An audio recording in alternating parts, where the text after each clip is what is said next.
Un objet soulevé possède une énergie potentielle gravitationnelle. Et en utilisant un simple système de levier comme celui-ci, son énergie peut être transférée à un objet plus petit. Quand je lâche ce poids, il accélère vers le sol, transformant son énergie potentielle gravitationnelle en énergie cinétique. En frappant la planche, sa quantité de mouvement passe à l'objet plus petit, qui est alors propulsé plus haut. Le problème, c'est que cette configuration est inefficace, et la balle de tennis ne monte pas haut. C'est là que ce trébuchet entre en jeu.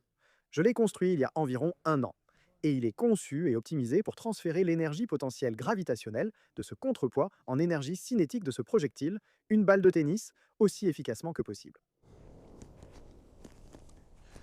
Lorsqu'elle est libérée, cette balle de tennis passe de 0 à 210 km à l'heure en moins d'une seconde et est lancée à environ 420 mètres de distance. Que diriez-vous de faire quelques ajustements pour voir à quelle hauteur nous pouvons lancer un projectile tout droit vers le haut? Je vais utiliser un altimètre pour mesurer la hauteur de lancement du projectile depuis le trébuchet. Cependant, je ne veux pas simplement mettre cet altimètre dans la balle de tennis pour plusieurs raisons. La principale raison est que cette balle de tennis montera sans doute très haut, puis redescendra rapidement et heurtera fortement le sol, risquant d'endommager l'altimètre. De plus, les balles de tennis ne sont pas très aérodynamiques avec leur surface feutrée. Donc ce que je veux faire, c'est imprimer en 3D un projectile en forme de fusée, qui sera plus aérodynamique que la balle de tennis et qui aura aussi un système de déploiement de parachute pour que l'altimètre puisse redescendre doucement et en toute sécurité.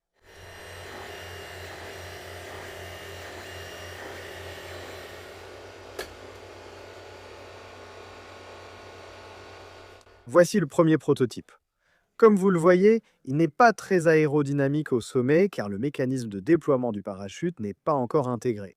Ceci est en quelque sorte un modèle factice et j'ai mis une ogive en mousse dessus pour que, lorsqu'il redescendra, il ne se détruise pas ou ne détruise rien autour de lui au sol. J'ai construit ce modèle pour tester la phase de lancement du vol. Donc j'ai placé le projectile imprimé en 3D à l'intérieur du trébuchet et j'ai enroulé la ficelle autour de la goupille de déclenchement. Donc oui, croisons les doigts pour que ça fonctionne et je pense qu'on devrait probablement reculer un peu et faire un essai rapide de lancement. D'accord, 3, 2, 1.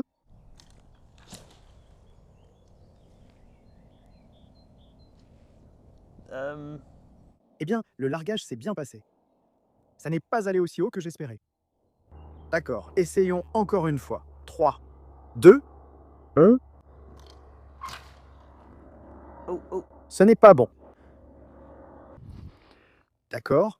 Donc ce lancement avait la même configuration au niveau de la goupille de largage et du montage de la fronde. Cependant, au lieu d'aller vers l'avant, il est parti en arrière et a fini dans le jardin de mon voisin d'à côté. Je pense qu'il faut vraiment repenser sérieusement la conception de ceci. Les jours suivants, j'ai réessayé plusieurs méthodes de fixation, mais j'ai toujours eu du mal à le décoller de façon fiable. Même lorsque le trébuchet lançait le projectile dans la bonne direction, il était difficile de maintenir le projectile orienté directement face au vent relatif. Cela génère beaucoup de traînées et va donc à l'encontre de son objectif. En fait, la vitesse de lancement était à peine supérieure à 30 mètres par seconde, alors que la balle de tennis est lancée à environ 50 mètres par seconde et sa rotation n'a pas beaucoup d'effet. Donc il est temps de passer au plan B. Le plan B consiste à abandonner ce projectile en forme de fusée et à revenir à un projectile en forme de sphère, comme la balle de tennis. Mais qu'est-ce qui est plus aérodynamique qu'une balle de tennis? Une balle de golf. Les balles de golf sont célèbres pour leurs propriétés aérodynamiques dues à leurs alvéoles. Cependant, il va être très difficile d'intégrer cet altimètre ainsi que sa batterie à l'intérieur d'une balle de golf, en plus d'un système de déploiement de parachute. Donc ce que j'ai fait, c'est que j'ai imprimé en 3D une balle de golf agrandie. Ceci fait environ 187% de la taille normale, donc c'est presque le double du diamètre d'une balle de golf normale. Et je devrais facilement pouvoir loger toute l'électronique et le système de parachute à l'intérieur. Maintenant, cette balle actuelle n'a rien de spécial. C'est juste un modèle factice, donc je peux faire quelques essais de lancement pour avoir une idée de la vitesse de sortie et aussi de la trajectoire de vol. Et aussi, j'ai fabriqué une fronde plus grande pour elle parce que l'ancienne fronde n'allait pas avec cette balle, elle était conçue pour la taille d'une balle de tennis. Alors, chargeons ça sur le trébuchet et voyons jusqu'à quelle hauteur cette chose va monter. Très bien, premier test de la balle de golf surdimensionnée imprimée en 3D dans 3, 2, 1. Waouh, c'est haut!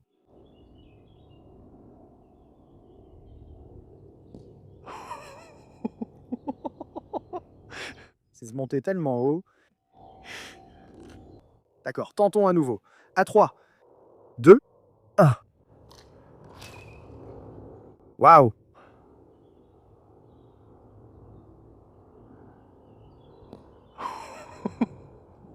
On ne s'en lassera jamais.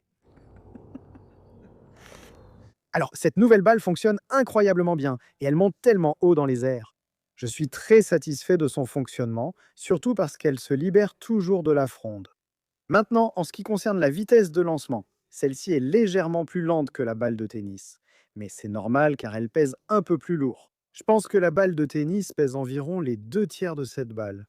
Mais la vraie question est à quelle hauteur cette balle monte-t-elle vraiment? Désormais, cette balle, ou ses différentes parties, va nous apporter la réponse. Maintenant, en termes d'électronique, il y a évidemment l'altimètre, il y a aussi la batterie qui alimente tout, et puis il y a l'électronique pour contrôler le déploiement du parachute. Avec beaucoup de mes projets, je les rends radiocommandés pour pouvoir actionner un interrupteur sur une radiocommande, et cela déploie le parachute. Mais je voulais rendre celui-ci entièrement automatisé. Donc là-dedans, il y a un accéléromètre qui va essentiellement détecter quand la balle est lancée depuis le trébuchet. Lorsqu'il détecte plus de 2G d'accélération, l'Arduino va démarrer un minuteur de 4 secondes. Après 4 secondes, ce cerveau va bouger, tirer cette goupille et également déployer le parachute. Alors assemblons rapidement cette balle et voyons si le parachute peut être déployé.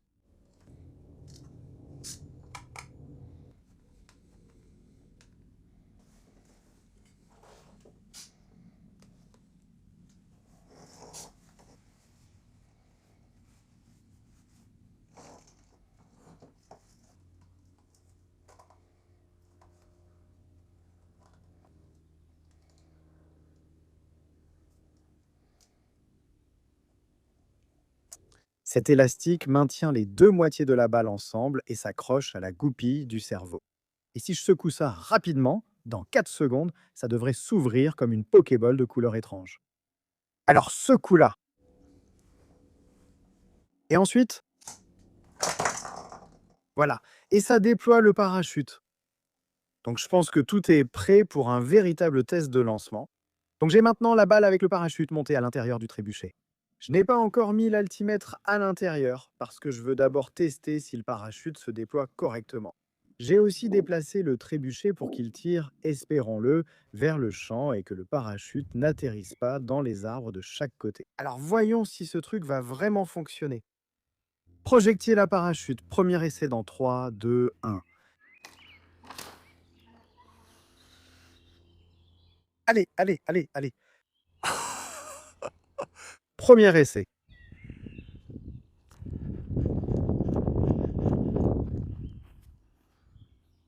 Bien joué.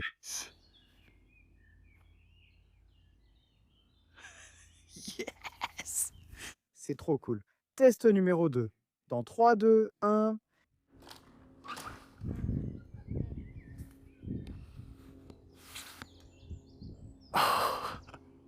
C'est tellement satisfaisant.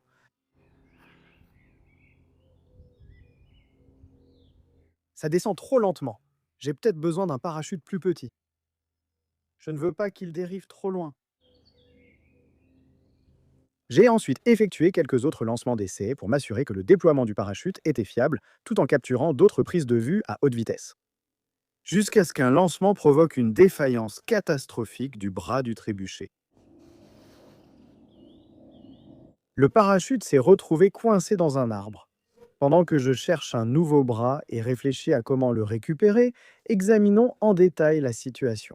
Lorsque le trébuchet est chargé, le contrepoids de 15 kg est soulevé d'1,22 m par rapport à sa position finale. Nous pouvons calculer son énergie potentielle gravitationnelle en multipliant la masse par l'accélération due à la gravité et par la hauteur à laquelle il est soulevé, ce qui donne une énergie totale stockée de 179,5 joules.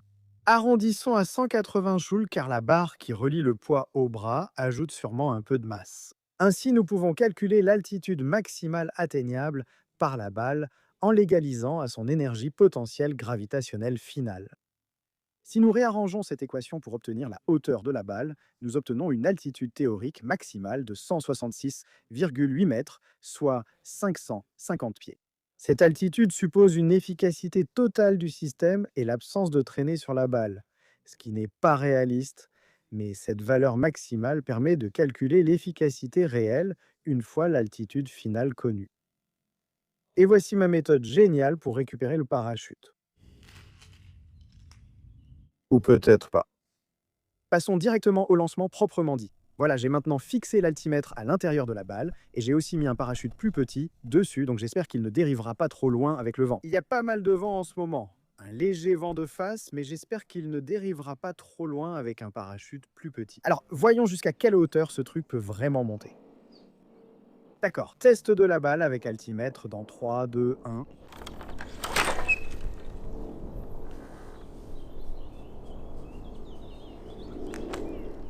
Oh, le déploiement a été tardif.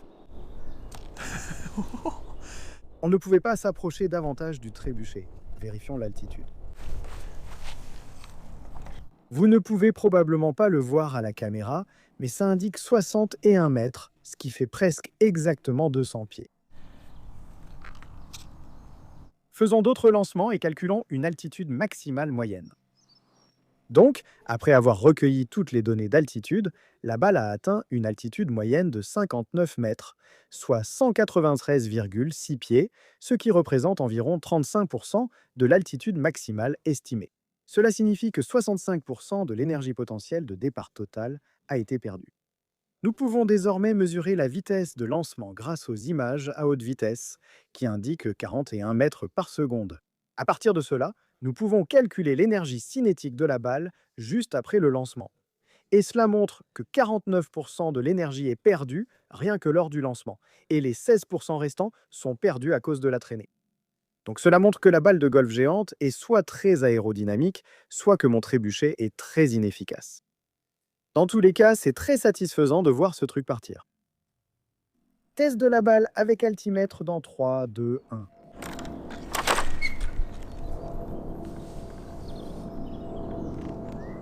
Oh oui, 1.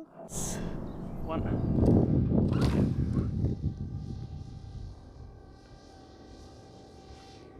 Oh ouais. 1.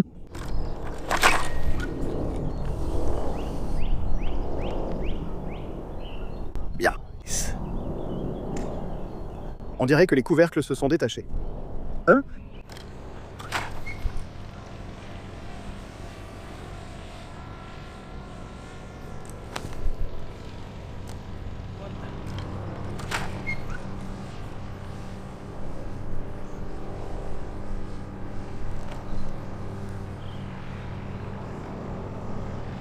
Parfait. En parlant de la conception du trébuchet, je n'ai jamais eu l'occasion de mettre les fichiers en ligne car Fusion 360 plantait à chaque fois que j'essayais d'exporter le modèle. J'ai refait le modèle CAO de zéro et l'ai mis en ligne pour que vous puissiez construire le vôtre si vous le voulez.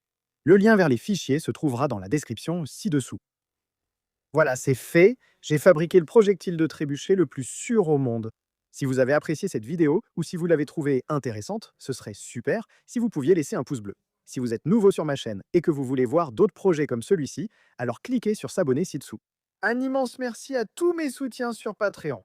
Grâce à vous, ces vidéos existent et je ne pourrais pas réaliser de projets comme celui-ci sans votre aide. Alors merci beaucoup, merci encore une fois d'avoir regardé et je vous dis à bientôt dans la prochaine vidéo. Abonnez-vous.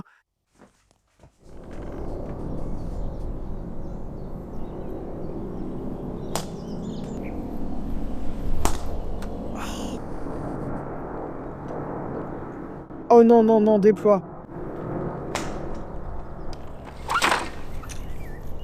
Ça a reculé. Je pense que c'était bien. Je ne sais pas si tu peux bien voir ça, mais la balle a l'air d'être en plusieurs morceaux.